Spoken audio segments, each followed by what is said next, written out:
Sir నమస్తే, మాది పిచ్చిలాలపల్లి. ఇక్కడ మేము ఈ టవర్ కోసం అయ్యే సైట్ ఇచ్చినాం సార్. మేము గ్రామస్తులమంతా కలిసి ఈ సైట్లో మాకు టవర్ ఏర్పాటు చేసినారు. ఈ టవర్ ఏమాత్రం మాకు పనిచేయడం లేదు.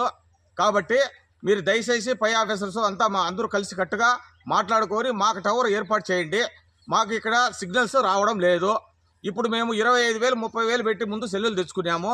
ఇప్పుడు వేరే సెల్లులకి మాత్రం 2 సెల్లులకు, 1 సెల్లుకో 2 సెల్లులకు వస్తున్నాయి. మిగతా సెల్లులకి ఏమిటికి రాలేదు. కాబట్టి మేము మళ్ళీ సెల్లులు తెచ్చుకొని మార్చుకోవాలంటే ఏదో రైతులు కూలీనాలు చేసుకునే వాళ్ళం చాలా మంది ఉన్నాము. మేము మళ్ళీ సెల్లులు మార్చుకోవాలంటే మార్చుకోలేము. కాబట్టి దయచేసి మీరు మాకు ఈ టవర్ ఒకటి ఏర్పాటు చేయాలా. ఇప్పుడు ఇక్కడ పెట్టిన టవర్ సరిగా పనిచేయడం లేదు. మీరు ఇలాగే మీరు చేస్తే మేము రైతులంతా కలిపి మేము బేగాలు వేయాలనుకుంటున్నాము. మేము బేగాలు వేసి మా సైట్ కాడికి మీరు రావద్దండి. ఈ టవర్ కాడికి ఎవరు కూడా మీరు రావద్దండి. ఈ టవర్ ఇట్లా పోని మళ్ళీ వేరే టవర్ ఎవరైనా వచ్చి బిగించుకుంటే బిగించుకొని మీరు దయచేసి దీనిపైన యాక్షన్ తీసుకోండి. కాబట్టి మాకు టవర్ రావడం లేదు. కాబట్టి మేము ఇక్కడ మీ వాళ్ళు వచ్చినారు, మీ వాళ్ళని మేము నిర్బంధించినాము. మీరు ఇక్కడ ఏం పని చేయొద్దండి, వెళ్ళిపోండి అన్నాము. సార్ మేము ఒకసారి గ్రూప్ మా సార్ పై ఆఫీసర్లకు మేము తెలియపరుస్తాము. మీరు రైతులంతా మీరు రండి, మాట్లాడదాము, ఒక్కటి నిలబడుకోండి, మేము ఫోటో తీసి పంపిస్తామన్నారు. కాబట్టి మేము చేస్తాను. దయచేసి మీరు ఈ టవర్ గురించి పట్టించుకోండి. ఇదే మా లాస్ట్ రిక్వెస్ట్. మేము బీగాలు మాత్రం ఖచ్చితంగా వేస్తాము.